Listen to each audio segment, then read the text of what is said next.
کلیسیا دنیا بھر میں جہاں جہاں کلیسیا موجود ہے وہ اس یادگاری کی عبادت کو کرتے ہیں۔ آج کے دن گرجا گھروں کو کھجور کی ٹہنیوں سے سجایا جاتا ہے اور کھجور کے پتوں کو کاٹ کر ان کی سلیبیں بنائی جاتی ہیں، اور مختلف اس حوالے اور اس واقعے کی یادگاری میں مختلف چرچز میں ٹیبلو یا اس کو ڈرامائی انداز میں بھی پیش کیا جاتا ہے تاکہ بچوں کو اور لوگوں کو یہ واقعہ کی یادگاری پہنچائی جا سکے۔ میرے عزیزو، اس واقعے میں خداوند یسوع مسیح نے اپنی سواری کا خود ہی بندوبست کیا۔ انہوں نے اپنے شاگردوں کو کہا کہ جاؤ، گدی ایک بندھی ہوگی اور اس کے ساتھ ایک بچہ بھی ہوگا، اور تم اسے کھول کر لے آؤ، اور اگر کوئی تمہیں پوچھے تو تم نے کہنا ہے کہ خداوند کو اس کی ضرورت ہے۔ اور ایسے ہی ہوا۔ دوسری اناجیل میں جب ہم پڑھتے ہیں تو وہاں پہ لکھا ہے کہ لوگوں نے پوچھا کہ یہ تم کدھر لیے جاتے ہو، تو شاگردوں نے جواب میں کہا کہ خداوند کو اس کی ضرورت ہے، اور وہ چپ چاپ رہے، اور شاگرد گدی اور اس کے بچے کو لے کر وہاں پر آ گئے۔ اور کلام مقدس میں جیسے ہم نے پڑھا کہ انہوں نے اپنے کپڑے اس کے اوپر ڈالے اور پھر مسیح یسوع اس پر سوار ہوئے۔ میرے عزیزو، لباس جو انسان ذبحً کرتا ہے وہ اس کی پسند کا لباس ہوتا ہے، وہ اس کی خواہش کے مطابق ہوتا ہے، وہ اس کی ضرورت کے مطابق ہوتا ہے، اور اپنے لباس کو اتار کر کسی کو دے دینا یہ بھی ایک بہت بڑی نیکی اور ایک بڑی خیرات ہے۔ اور اگر اسی لباس کو آپ اتار کر کسی جانور کے اوپر ڈال دیں یا اس جانور کے راستے میں ڈالتے جائیں تو یہ اس سے بھی بڑھ کر ایک آپ کی عزت اور ریگارڈ اس ہستی کے لیے اس کا اظہار ہے جو اس سواری کے اوپر وہاں سے سوار ہو کر آ رہی ہو۔ تو یہ ایک بہت بڑی عزت افزائی جو اس وقت کے لوگوں نے خداوند کو پیش کی کہ انہوں نے اپنا لباس، اپنے کپڑے اتار کے اور زمین پر وہ ڈالتے رہے، گدھے کے بچے کے آگے ڈالتے رہے، اور اس کے اوپر سے سواری کرتے ہوئے خداوند یسوع مسیح اپنے راستے میں آگے بڑھتے چلے گئے۔ جب خداوند یسوع مسیح اس موقع پر یہ جانتے تھے کہ آج یہ لوگ، آج یہ بھیڑ جو ان کو خوش آمدید کہہ رہی ہے، جو ہوشنا ہوشنا کے نعرے لگا رہی ہے، جو اپنا لباس، اپنے کپڑے اتار کے اس کے راستے میں بچھا رہی ہے، کل کو یہی بھیڑ ہوگی جو کہے گی، جو یسوع کے لباس کے اوپر کرا ڈالنے والوں کے ساتھ کھڑی ہوگی۔ یہ وہی بھیڑ ہوگی جو کل کو آج ہوشنا کے نعرے لگانے والے، لیکن کل کو وہ یہ کہہ رہے ہوں گے کہ اس کو سلیب دے۔ مسیح یسوع اس ساری بات سے واقف تھے، وہ جانتے تھے۔ میرے عزیزو، آج زندگی میں، دنیا میں ہمارے ساتھ بھی بہت سارے لوگ ایسے جڑے ہوتے ہیں جو آپ کی تعریف کرتے ہیں، جو آپ کی ازرائی کرتے ہیں، جو آپ کو ویلیو دیتے ہیں، لیکن جب آپ پر برا وقت آتا ہے تو وہ لوگ آپ سے پیچھے ہٹ جاتے ہیں۔ یہاں پر خداوند یسوع مسیح جانتے تھے کہ آج یہ بھیڑ جو کہہ رہی ہے، لیکن کل ان کا بالکل ہی رد عمل تبدیل ہو جائے گا۔ مسیح یسوع نے لیکن پھر بھی ان تمام چیزوں کو نظر انداز کیا، کیونکہ وہ ایک بڑے کام کو پایا تکمیل پر پہنچانے کے لیے جا رہے تھے۔ ان کا یہ داخلہ یروشلم میں شاہانہ داخلہ تھا، لیکن یہ شاہانہ داخلہ یروشلم کو فتح کرنے کے لیے نہیں تھا۔ اگر کوئی جنگجو، کوئی حکمران، کوئی سلطان اگر یروشلم کو فتح کرنے کے لیے آ رہا ہوتا تو وہ گھوڑے پہ سوار ہوتا، اس کے ساتھ فوج ہوتی، اس کے ساتھ لشکر ہوتا، لیکن خداوند یسوع مسیح کے ساتھ ایک بھیڑ تھی، لوگوں کا ایک موب تھا، ایک ہجوم تھا جو اس کو لیے ہوشنا ہوشنا پکار رہے تھے، جو یہ کہہ رہے تھے ابن داؤد کو ہوشنا، مبارک ہے جو خداوند کے نام پر آتا ہے، عالم بالا پر ہوشنا۔ اور میرے عزیزو، یہاں پر خداوند یسوع مسیح زکریا نبی نے جو نبوت کی، زکریا کی کتاب نامہ باب اور اس کی نامی آیت میں خداوند کے پاک کلام میں لکھا ہے اے بنت صہیون تو نہایت شادمان ہو، اے دختر یروشلم خوب للکار، کیونکہ دیکھ تیرا بادشاہ تیرے پاس آتا ہے، وہ صادق ہے، نجات اس کے ہاتھ میں ہے، وہ حلیم ہے اور گدھے بلکہ جوان گدھے پر سوار ہے۔ میرے عزیزو، مسیح یسوع کا یروشلم میں یہ شاہانہ داخلہ جو ہے وہ اس نبوت کی تکمیل ہے جو کئی سو برس پہلے زکریا نبی نے کر دی تھی کہ خدا یسوع مسیح یروشلم میں داخل ہو رہا ہے، اور وہ صادق ہے، وہ سچا ہے، اور اس کے ہاتھ میں نجات ہے، وہ حلیم ہے، وہ فروتن ہے۔ اس کی مثال ہمیں اس کی سواری سے اندازہ لگایا جا سکتا ہے، وہ گدھے پر بلکہ جوان گدھے پر سوار ہے۔ میرے عزیزو، دختر یروشلم بنت صہیون نہایت شادمان ہو، یہ وہی بھیڑ ہے جو ہوشنا کے نعرے بلند کر رہی ہے، جو شادمان ہے، جو خوش ہے، جو ہوشنا ہوشنا کہہ رہی ہے، جو عالم بالا پر ہوشنا کہہ رہی ہے۔ یہ وہی بھیڑ ہے جس کو زکریا نبی نے بنت صہیون کہا، جس کو دختر یروشلم کہا۔ میرے عزیزو، یہ وہ ہستی جو یروشلم میں داخل ہو رہی تھی، یہ انسان کا خدا کا وہ ٹوٹا ہوا رشتہ جوڑنے کو جا رہی تھی، یہ اس رشتے کو جو آدم کی نافرمانی کی وجہ سے ٹوٹ چکا تھا اس کو یہ جوڑنے کے لیے روانہ تھی۔ ایک دفعہ پھر کہوں گا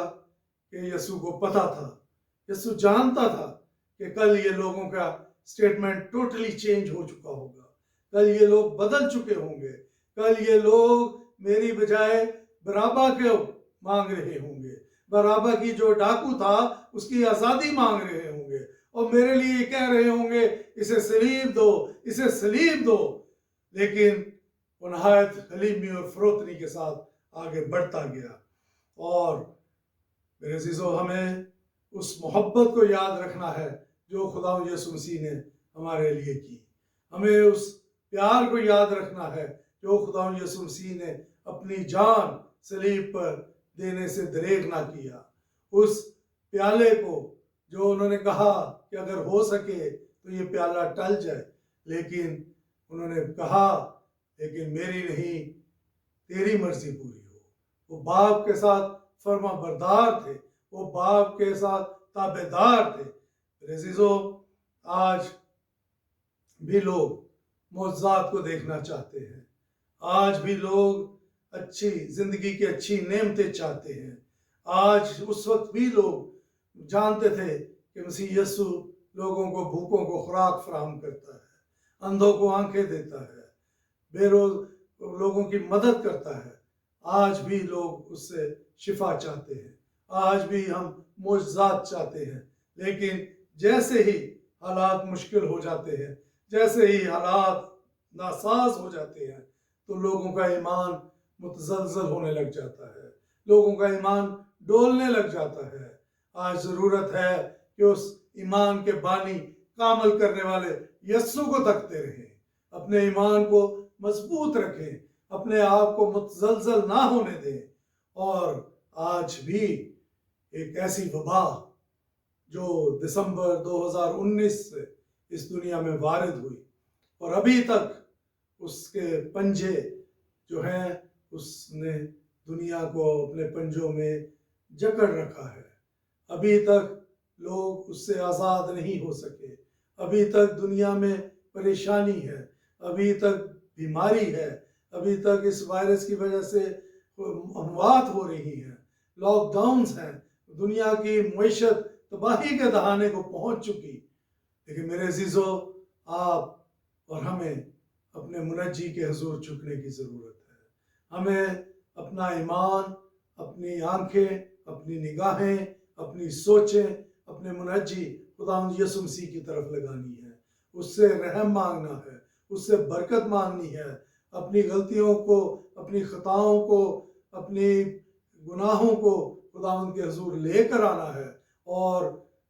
توبہ کرنی ہے، اپنے آپ کو خداوند کے حضور اپنے دلوں کو کھول دینا ہے تاکہ ہمارے گناہ چاہے کرمزی بھی ہوں تو خدا یسوع مسیح اس کو اپنے لہو سے دھونے کی قوت رکھتا ہے، قدرت رکھتا ہے، اور وہ برف کی مانند سفید کر دیتا ہے۔ تمام گناہ کی دھجیاں جو ہیں وہ یسوع کے نام سے دھل جاتی ہیں، ختم ہو جاتی ہیں، اور زندگی بلکہ ہمیشہ کی زندگی ملتی ہے۔ آج کے پاک کلام کے وسیلہ سے خداوند ہم سب کو برکت بخشے، آمین۔ God bless you.